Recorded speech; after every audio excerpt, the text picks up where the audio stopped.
What's up, guys? So for anybody that might be new, behind me is my Cam 2006 GMC Sierra 1500, aka Chomper, and this truck has been through quite a lot of abuse over the past couple of years, ranging from a bunch of daily driver miles on a set of keys and 35s, big spindle lift, wides, hitting digs, doing pulls, and pretty much everything in between. So we have quite a few components that are starting to show their age, and so I figured it was about time that we did a full rebuild on this thing. And truthfully, this is probably my most favorite truck that I have ever owned, and so I felt like she was well deserving of some primo products. So we got some kryptonite goodies, new axles, sway bar end links, possibly some fresh hubs. We're going to test those out once we get the truck up in the air.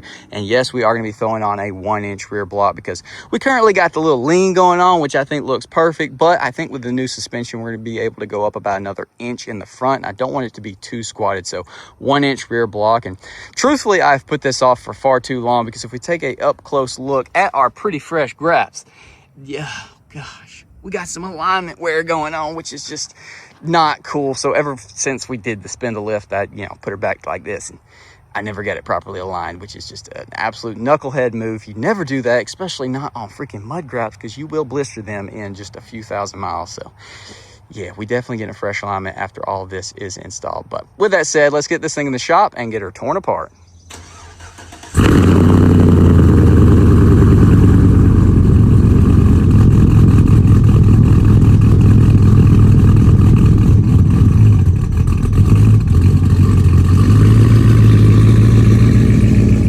A quick once over of the truck because we did do a rebuild on this thing right after we got it, so it's probably been about 4 years at this point. So some things have held up great, some things haven't. Most recent thing we did was the brakes. They're looking great. A sway bar end links looking a little rough, not gonna lie, but the ones that I got are too short, so we're gonna be reusing those.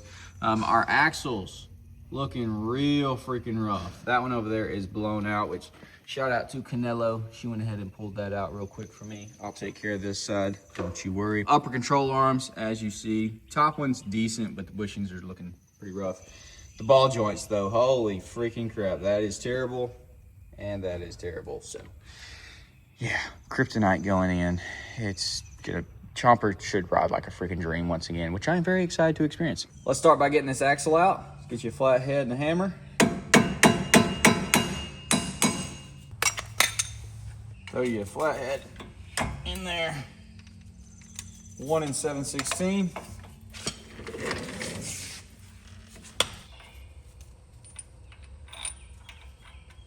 $15 mil for the axle bolts.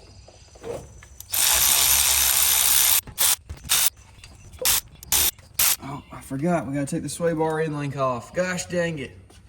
It's a 15 mil as well. Pop that off real quick. Drop that down, and then she'll fall right on out. Let's go and get all of our brake and ABS lines free. Just pinch this together, push it through.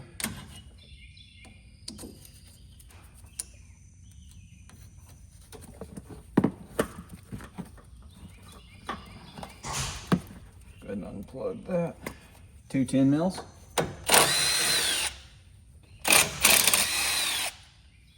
Got 2 18 mils for the brake caliper.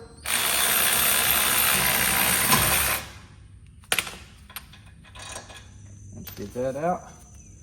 Go ahead and lift this baby out of the way. Use our Timu hook and secure it. And pop our tie rod free with an 18 mil. Go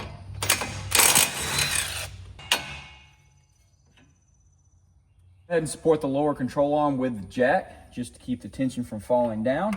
Now we're gonna use an 18 mil to hopefully pop this guy free without it free spinning, which is probably not gonna happen, but we're gonna give it a shot. Wow, that is awesome. It came all the way off. Now we're just gonna go ahead and thread it back on lightly. Our lower is gonna be a 1-inch.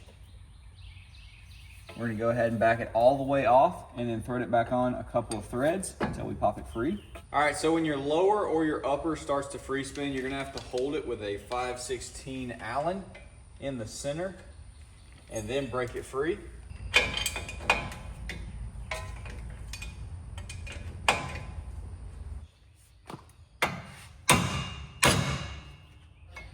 Drop that sucker out. 13/16 to get your uppers off.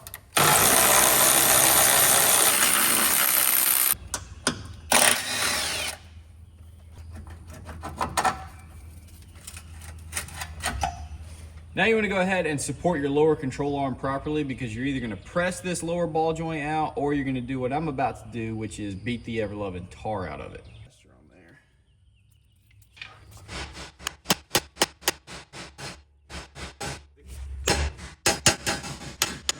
Now that we got that all cleaned up, we are ready to go get our lower ball joint, which is in the freezer. But I've had this thing in the freezer for about 24 hours, and that's gonna help contract this metal ever so slightly, just the tiniest of tolerance change, in order to slip it up into that lower control arm easier. Now we're gonna go ahead and remove this ring and our boot before we press it in. Take the boot off, and it says to press it in using this, the higher portion, not this one. Holy crap, that thing is freezing cold. Could we be so lucky? Oh, not quite. Either way, yeah, it says to use this one to press, not this one.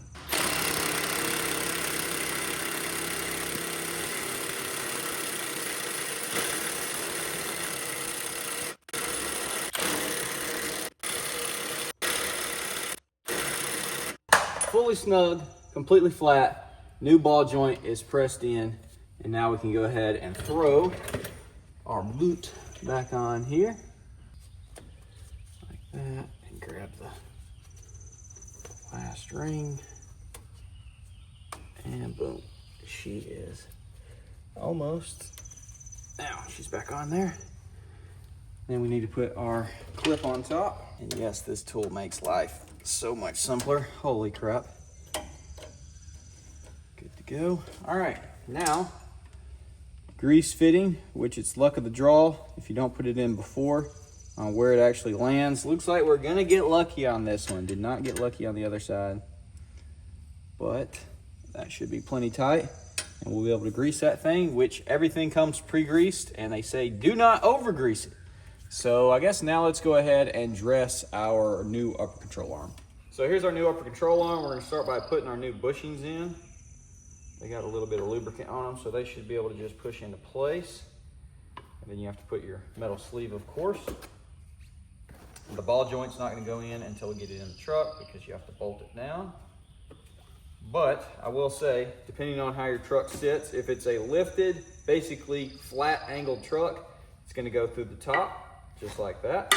If it is like ours, leveled, crank keys with some good angles, with some strong angles, it's gonna go on the bottom, and this is just to basically space it out to give you the best angle.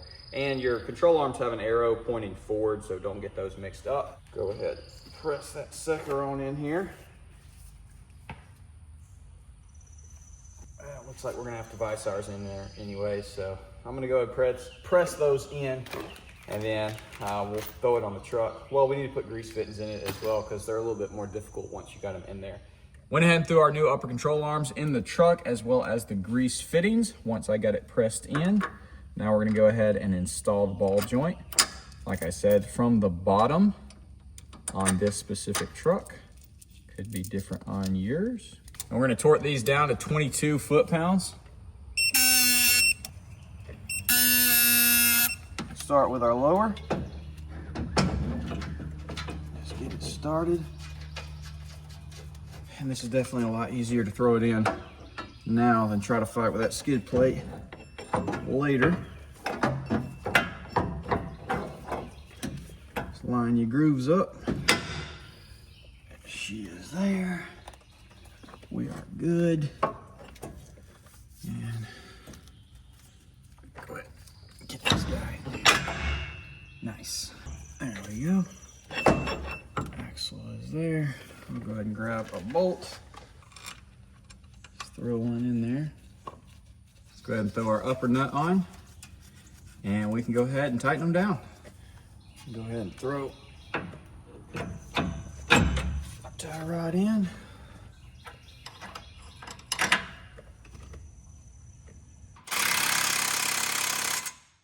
Put our brakes back over here.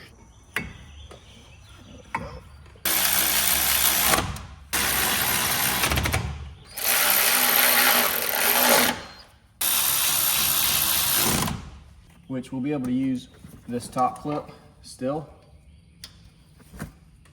And Can we put the other one? Sticker in there. We'll probably throw a zip tie just to be extra cautious and secure it. So now I'm just gonna go ahead and tighten our upper control arm bolts down, throw our bolts in for our axle up there, 15 mil once again, and then throw our sway bar in here because I need to charge my phone. So I'm gonna go ahead and do all of that, and then she should be good to go. Well, aside from throwing our torsion bar bolts back in and adjusting this thing to the proper ride height that we want, the front end is done on both sides, looking absolutely amazing. So we got our cap on, sway bar end link, all of our axle bolts are in. I greased our top bushings, upper and lower ball joint, tie rod, brakes, our lines zip tied, bolted in, everything. We are good to go. So we're gonna go ahead and tackle the rear lift block as well, but I'm also gonna put the rear tires on the front of this truck to hopefully correct our little alignment wear that we got going on. So the back side right here is taller than this, you can feel it. And so we'll throw those on the back, and that should correct that over the next couple thousand miles. And we're gonna get alignment so we don't cook the ones that we're putting on the back onto here. So let me throw the bolts in. Don't forget that. So sway bar, torsion bar bolts going in. We'll play around with them later and see exactly how we want this thing to sit. But I'll go ahead and grab those tires, throw them up here after we put the bolts in for the torsion bar. All right, so for anyone that might be new, if you have one of these trucks stock, you can literally just put your block on top of the leaf spring and reuse your factory U-bolts. This is typically underneath here, obviously. Here is our new block, which it's not as tall as the factory, as you can tell. Factory is probably a 2-inch. This is gonna be a 1-inch. It is slightly tapered, so it's gonna get our axle sitting right. Comes with new U-bolts and everything. So this should be the perfect addition to get the truck sitting exactly how I want it without it being butt high. So if you're new to swapping these around, basically you take your U-bolts off, you put your jack underneath here or in the front, lift it up, put your block in, or remove your block, put it back down, then put your U-bolts back in there. Simple as that. So I'm gonna go ahead and get that knocked out, and then we're gonna run the freaking B-roll and see how this truck is sitting.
Just got me some 559 diesel. About to go cut some grass, but let's check out Chomper.